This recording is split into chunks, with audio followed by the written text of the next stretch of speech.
வா சரண்யா. நீ எப்போ வருவேன்னு எதிர்பார்த்து காத்துக்கிட்டே இருந்தேன். இன்னும் 5 நிமிஷம் நீ வரலனா நானே உன்னை தேடி வந்திருப்பேன். வழியில ஒரே டிராபிக் பிரியா, அதான் லேட் ஆயிடுச்சு. சரி வா வா உட்காரு.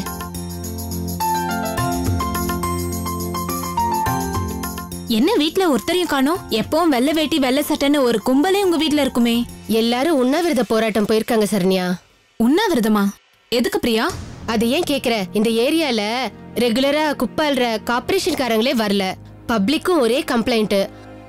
என் ஹஸ்பண்ட் தானே ஏரியா கவுன்சிலரு, அதனாலதான் அவர் தலைமையில உண்ணாவிரதம் இருக்க போயிருக்காங்க. அப்ப உனக்கும் இன்னைக்கு சாப்பாடு கட்டுன்னு சொல்லு.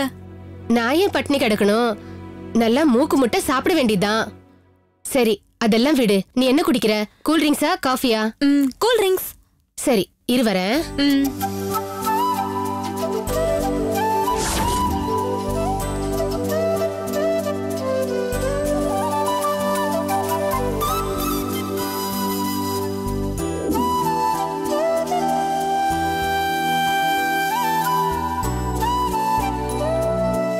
என்ன நீ மட்டும் மோர் குடிக்கிற? சுகர் லெவல் கூடிருச்சுல்ல, கண்ட்ரோலுக்கு வர வரைக்கும் கூல் ட்ரிங்க்ஸ கண்ணுல பார்க்கவே கூடாதுன்னு டாக்டர் சொல்லிட்டாரு. அதான் மோரு. சரி நீ குடி. ஆமா, நீ எதுக்கு என்ன அவசரமா கிளம்பி வான்னு போன்ல சொன்ன? அத சொல்லவே இல்லையே. சொல்றேன், முதல்ல நீ கூல் ட்ரிங்க்ஸ குடி. இப்ப சொல்ல. ஒரு பிசினஸ் ஆரம்பிக்கணும் சரண்யா, அதான் உன்னை வர சொன்னேன். அவ்வளவுதானே? என்ன பிசினஸ் மட்டும் சொல்ல. எப்படி ஆரம்பிக்கணும், எவ்வளவு முதல் போடணும்னு எல்லா டீட்டெயிலும் பக்காவா நான் சொல்லிடுறேன்.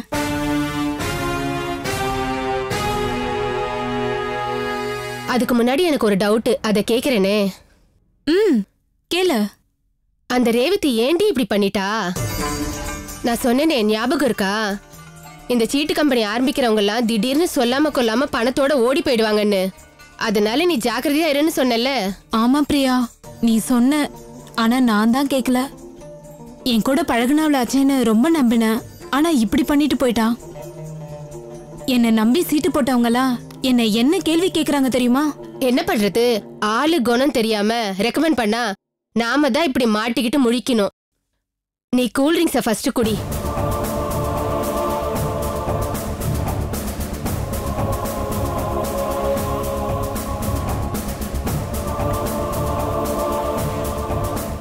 நான் ஆரம்பிக்க போறது சீட்டு கம்பெனிலாம் இல்ல, ஆன்லைன்ல ஹோட்டல் ஆரம்பிக்கலான்னு இருக்கேன். ஆன்லைன் ஹோட்டலா? ஐடியா புதுசா இருக்கே பிரியா. இதுல நான் என்ன பண்ணணும்? ஆமா சரண்யா, இப்பெல்லாம் ஹோட்டல்ல நல்ல சாப்பாடே கிடைக்கிறது இல்ல. அப்படியே கிடைக்கிற ஹோட்டலா இருந்தா விலை ரொம்ப ஜாஸ்தியா இருக்கு. அதனால ஆன்லைன் ஹோட்டல் ஆரம்பிச்சு நல்ல டேஸ்டான சாப்பாட கம்மி விலையில கொடுக்கலான்னு இருக்கேன். இதுல நான் என்ன உதவி பண்ணணும்? உனக்கு தான் ஃப்ரெண்ட்ஸ் ஜாஸ்தியாச்சே. என்ன மாதிரி வீட்ல இருக்கிற பொம்பளைங்க, வாய்க்கு ருசியா சமைக்க தெரிஞ்ச பொம்பளைங்கள நீ எனக்கு இன்ட்ரோடியூஸ் பண்ணி வைக்கணும்.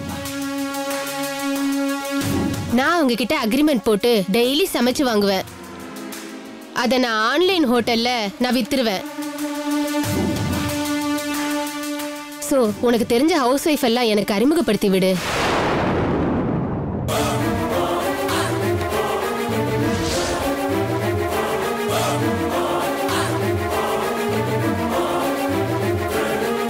சரண்யா, சரண்யா, சரண்யா. நந்தினி, சுந்தர், வெளியே வாங்க. சரண்யா மயங்கிட்டா.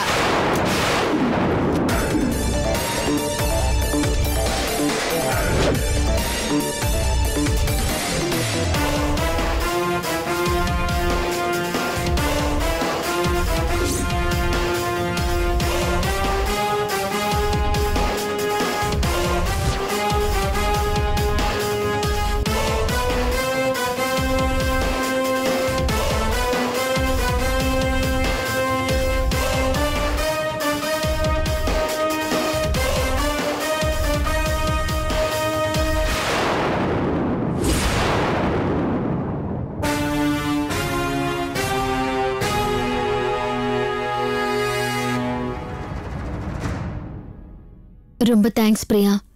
எங்க கூட கோஆபரேட் பண்ணி சரண்யாவை மயங்க வச்சதுக்கு உங்க உதவியை நாங்க என்னைக்கும் மறக்க மாட்டோம். நீங்க 2 பேரும் வந்து கேட்டதுனாலதான் நான் இதை செய்ய ஒத்துக்கிட்டேன். அதுவும் இல்லாம கொஞ்ச நாளாவே சரண்யா நடந்துக்கிற நடவடிக்கையில எனக்கு கொஞ்சம் டவுட் இருந்துச்சு. உங்க தங்கச்சி விஷயத்த சொன்ன உடனே இதுல கண்டிப்பா நான் உதவி செய்யணும்னு என் மனசுக்கு பட்டுச்சு, அதான் செஞ்சேன். ரொம்ப நன்றிங்க. இவங்க ரூட்லயே போய் மடக்கணும்னு தான் நாங்க பிளான் போட்டோம். அதை நீங்க நல்லபடியா முடிச்சு கொடுத்துட்டீங்க. நீங்க சொன்னீங்கன்னு நானும் ஒத்துக்கிட்டேன். இப்ப இவளை கூட்டிட்டு போய் என்ன பண்ண போறீங்க? எப்படி உங்க தங்கச்சிய கண்டுபிடிப்பீங்க? இவளுக்கு மயக்கம் தெளியறதுக்குள்ள ஒரு ஹாஸ்பிட்டல் கொண்டு போகணும். இவளை கொண்டு போய் ஹாஸ்பிட்டல் அட்மிட் பண்ணிட்டு இவ புருஷன் கணேஷுக்கு ஷாக் ட்ரீட்மெண்ட் கொடுத்தா எல்லா உண்மையும் வெளியில வரும். மாமா உடனே ஆம்புலன்ஸ்க்கு ஃபோன் பண்ணுங்க.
வாங்க இன்ஸ்பெக்டர், நீங்க சொல்லி கொடுத்த மாதிரியே சரண்யாவை மயங்க வச்சு இங்க கொண்டு வந்துட்டோம். டாக்டர், நம்ம பிளான் சக்சஸ் ஆகிற வரைக்கும் இப்படியே இருக்கணும். கண்ணு முழிக்க கூடாது. அந்த கணேஷ் கண்ணிலையும் இவளை காட்டிடக்கூடாது. Okay sir. குற்றவாளிகளை கண்டுபிடிக்கிறதுக்கு நீங்க என்ன செய்ய சொல்றீங்களோ கண்டிப்பா நான் அதை செய்வேன் சார். டாக்டர், அந்த கணேஷ் கிட்ட என்ன பேசணும், எப்படி பேசணுங்கிறத இன்னொரு தடவை உங்ககிட்ட சொல்லட்டுமா? தேவையே இல்ல. நீங்க சொன்னதெல்லாம் அப்படியே என் மைண்ட்ல இருக்கு. அவன் வரட்டும், நான் எப்படி பேசுறேன்னு மட்டும் பாருங்க. ஓகே, அந்த கணேஷ்க்கு விஷயத்தை இன்ஃபார்ம் பண்ணி வர சொல்லிடுங்க. அப்பதான் நம்ம அடுத்த கட்ட நடவடிக்கை ஆரம்பிக்க முடியும். பிரியா மேடம், நீங்க போய் ரிசப்ஷன்ல சொல்லி கணேஷ்க்கு இன்ஃபார்ம் பண்ணிடுங்க. சரி மேடம். சுந்தர், நந்தினி, இனிமேதான் நம்ம கேர்ஃபுல்லா இருக்கணும். எந்த இடத்துலயும் கணேஷ்க்கு நம்ம மேல டவுட் வரக்கூடாது. அது மட்டும் இல்ல, நம்ம பிளானை பத்தி வெளியிலையும் சொல்லக்கூடாது. ஓகே? Okay sir. ஓகே, நான் கிளம்புறேன். அப்பப்ப நான் உங்களை கான்டாக்ட் பண்ணிட்டே இருப்பேன். என்ன நடக்குன்னு அப்டேட் பண்ணுங்க. ஓகே, நான் வரேன்.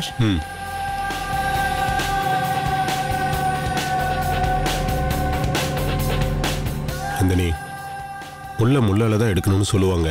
அதனாலதான் கணேஷ் கிட்ட இந்த மாதிரி நடந்துக்க வேண்டியதா இருக்கு. இல்லைன்னா அவங்ககிட்ட இருந்து உண்மையை வரவழைக்கவே முடியாது.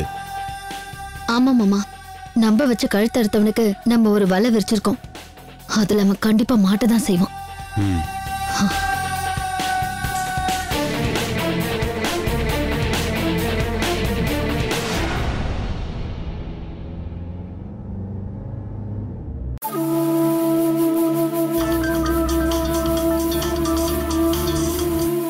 ரிங் ஆகுதாப்பா?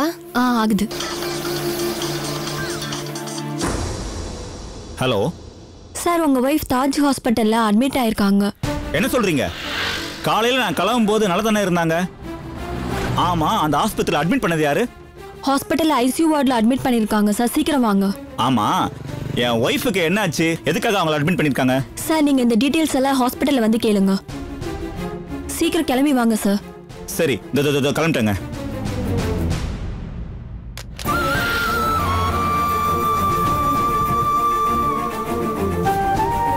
ஐயோ கடவுளே, நல்லா தானே இருந்தா. ஆஸ்பத்திரியில் அட்மிட் ஆயிருக்கானா? என்ன ஆச்சு சரண்யாவுக்கு? என்ன ஆச்சுன்னு தெரியலையே.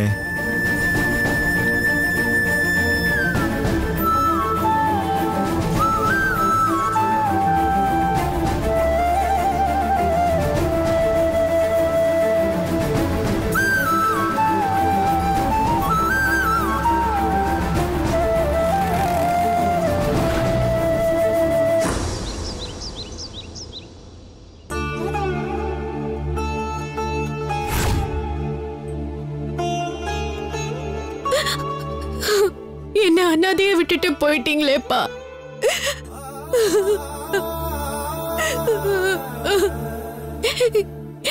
இப்ப நான் என்ன பண்ணுவேன்?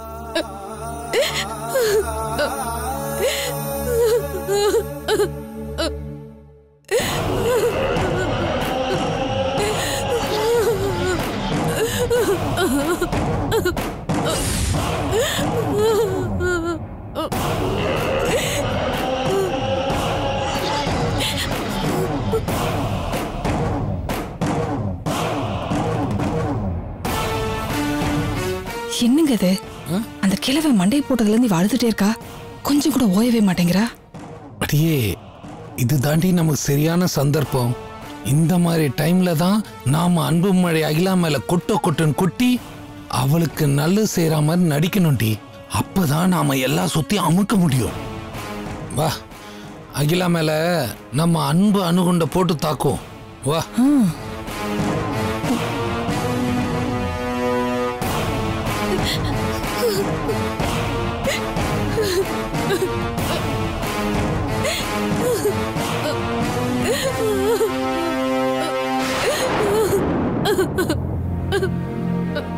அகிலா, இப்படி அழுதுகிட்டே இருந்தா போன மச்சா திரும்பி வந்துருவாரா? அடுத்து ஆக வேண்டிய காரியத்தை பாப்போமா அகிலா?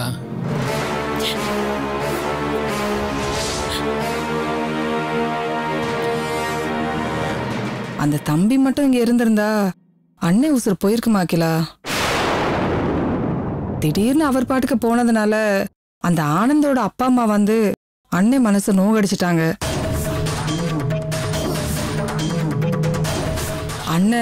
அண்ணன் தெம்பா இன்னும் 100 வருஷத்துக்கு இருந்திருப்பார்ல. நீ சொல்றதும் சரிதான். ஆனா அகிலா மனசுல என்ன இருக்குன்னு தெரியலையே. அகிலா, நீ என்னம்மா நினைக்கிற? அந்த விஸ்வா தம்பிய கூட்டிட்டு வந்துருட்டுமா? இப்ப எதுக்கு மாமா அவரை பத்தி பேசுறீங்க? நான் அப்பாவை இழந்த வருத்தத்துல இருக்கேன். அதுக்கு அந்த விஸ்வா தானே காரணம் அகிலா.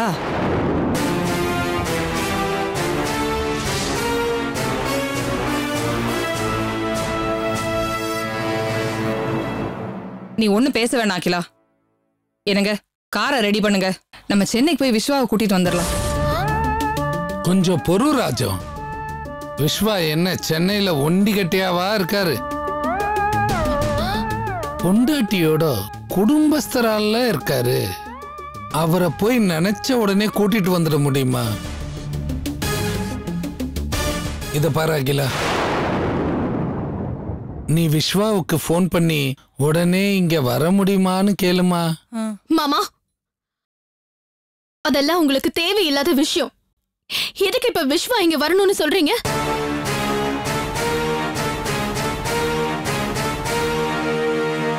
எவ்வளவு தைரியம் இருந்தா அவன் இப்படி ஒரு காரியத்தை பண்ணிருப்பான் அகிலா. தட்டி கேட்க ஆள் இல்லங்கிறத மனசுல வச்சு இத பண்ணிட்டு சொல்லாம கொள்ளாம அவன் பொண்டாட்டியோட ஓடி போயிருக்கான். அதனாலதானே என் அண்ணன் உசுறு போய் இப்ப நீ அம்போன்னு நிக்கிற. எங்க போய் நல்லபடியா கூப்பிட்டு பாப்போம். வந்தா ராஜா மாதிரி கூட்டிட்டு வரலாம், அகிலாவோட சேர்த்து வைப்போம். முரண்டு பிடிச்சான்னா போலீஸை விட்டு 4 தட்டு தட்டி அகிலாட்ட கொண்டு வந்து சேர்க்கலாம். தயவு செஞ்சு கொஞ்ச நேரம் சும்மா இருக்கீங்களா?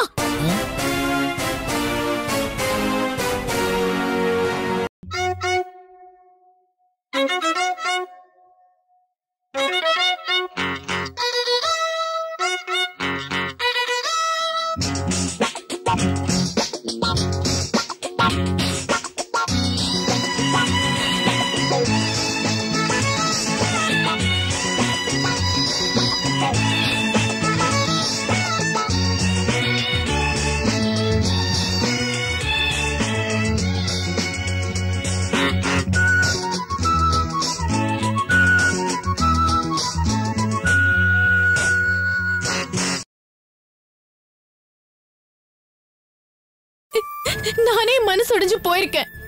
என்னை இன்னும் காயப்படுத்தாதீங்க ப்ளீஸ்.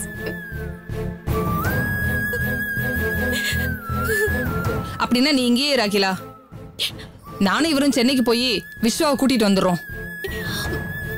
எங்களை மீறி அவன் வரமாட்டேன்னு சொன்னான்னு வை, ஊரை கூட்டி அவன் பேரை நோர் அடிச்சு அவனை இழுத்துட்டு வரோம். அந்த பேச்ச கொஞ்சம் விடுறீங்களா? விஸ்வா மேல மட்டும் தப்பு இல்ல, இந்த நிலைமைக்கு நானும் தான் காரணம். அவரை பத்தி எல்லாம் தெரிஞ்சிருந்தோம் அவர் இந்த வீட்டுக்கு நான் கூட்டிட்டு வந்திருக்க கூடாது. நடிக்க வந்த இடத்துல உண்மையான மனைவியா நான் நடந்திருக்க கூடாது. அதனால இந்த ஒரு நிலைமைக்கு நானும் தான் காரணம். நீ 1000 சொல்லு அகிலா, என்னால அதை ஏத்துக்க முடியாது. உன்னோட இந்த நிலைமைக்கு அந்த விஸ்வா தான் காரணம். அவனோட சுயநலம் தான் உன்னை இந்த நிலைமைக்கு ஆளாக்கி இருக்கு. அதனால நீ எங்க கூட சென்னைக்கு வந்தாலும் சரி வரலனாலும் சரி, நாங்க போய் அவனை கூட்டிட்டு வரத்தான் போறோம். சொன்னா கேட்க மாட்டீங்களா?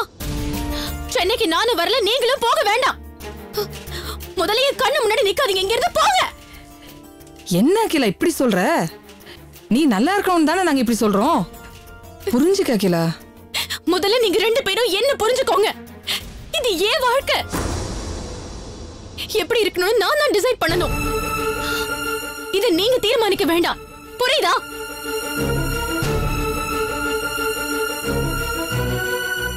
இன்னும் ஏன் இங்கே நின்னுட்டு இருக்கீங்க? போங்க.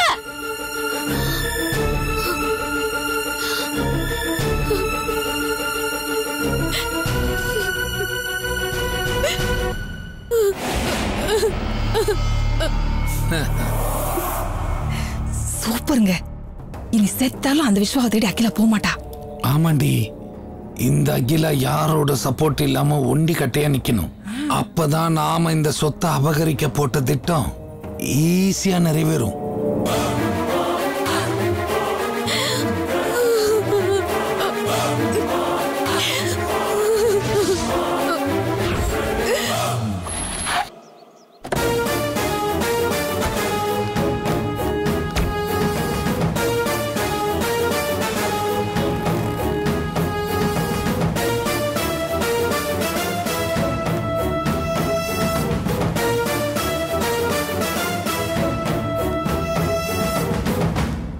பிரியா, சரண்யாவுக்கு என்னாச்சு பிரியா? அவளை ஐசியூல சேர்த்துக்கான்னு சொன்னாங்களே, அவளுக்கு என்னாச்சு? கணேஷ், உங்களுக்காக தான் காத்துட்டு இருக்கேன். சரண்யா எங்க வீட்டுக்கு வந்திருந்தா, பேசிட்டு இருக்கும் போதே கூல்ட்ரிங்க்ஸ் குடிச்சா மயங்கி கீழே விழுந்துட்டா. அதான் எனக்கு என்ன பண்றதுனே தெரியல, இந்த ஹாஸ்பிடல் கொண்டு வந்து சேர்த்துட்டேன். ஐயோ, எனக்கு ரொம்ப பயமா இருக்கு பிரியா. என்னாச்சுன்னு தெரியலையே. பேசிட்டே நிக்காதீங்க, சீக்கிரமா போய் பாருங்க கணேஷ். ஹலோ ஹலோ, யார் சார் நீங்க? நான் சரண்யோட ஹஸ்பண்ட், என் ஒய்ஃபை பார்க்கணும். ஓ அவங்களா? அவங்களுக்கு ட்ரீட்மெண்ட் நடந்துட்டு இருக்கு, உங்களை டாக்டர் பார்க்க சொன்னாங்க. நீங்க போய் டாக்டர் பாருங்க. டாக்டர் ரூம் எங்க இருக்கு? ஸ்ட்ரைட்டா போய் லெஃப்ட்ல போங்க.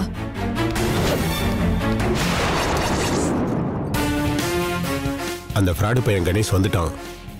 இனிமேல் நம்ம போட்ட பிளான் ஒவ்வொன்றா கரெக்டா நடக்கும். அவன் என்ன செய்யறான்னு பார்ப்போம்.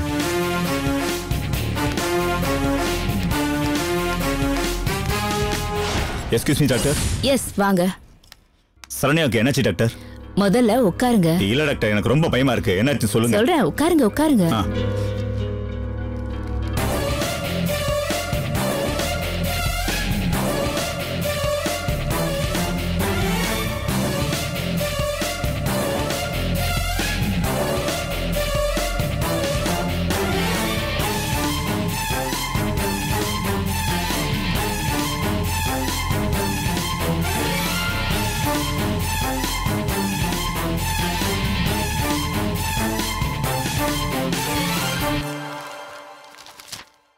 இதெல்லாம் உங்க வைஃப் சரண்யாவுடைய ஸ்கேன் ரிப்போர்ட்ஸ். நல்லா பாருங்க கணேஷ். ஐயோ டாக்டர், இதெல்லாம் எனக்கு ஒன்றும் புரியல டாக்டர். என் சரண்யாவுக்கு என்ன ஆச்சு? அவங்க மூளையில கட்டி இருக்கு.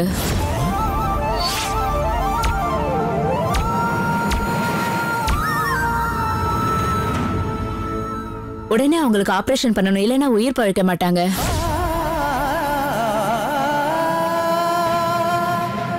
ஆபரேஷனுக்கு ஓகே சொல்லிட்டீங்கன்னா உடனே ஆரம்பிச்சிரும் ஆபரேஷன். பண்ணு டாக்டர், உடனே ஆபரேஷன் ஆரம்பிச்சு என் சரண்யா காப்பாத்திரும் டாக்டர். ஆபரேஷன் ஃபீஸ் 10 லட்சம் ரூபாய் ஆகும். உங்களுக்கு ஓகே தானே?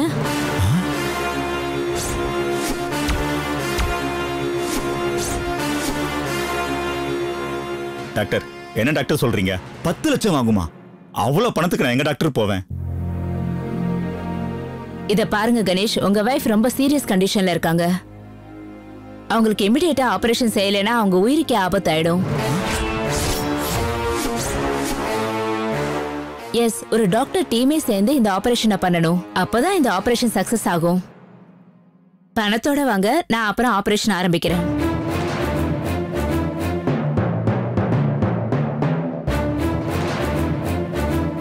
கணேஷ், நீங்க யோசிக்கிற ஒவ்வொரு நிமிஷமும் உங்க வைஃபுக்கு தான் அது டேஞ்சர். பணத்தை ரெடி பண்ண முடியுமா முடியாதா? சரிங்க டாக்டர், நான் பணத்தை எப்படியா ரெடி பண்றேன். என் சரண்யா எப்படியா காப்பாத்துங்க டாக்டர். நான் வரேன் டாக்டர்.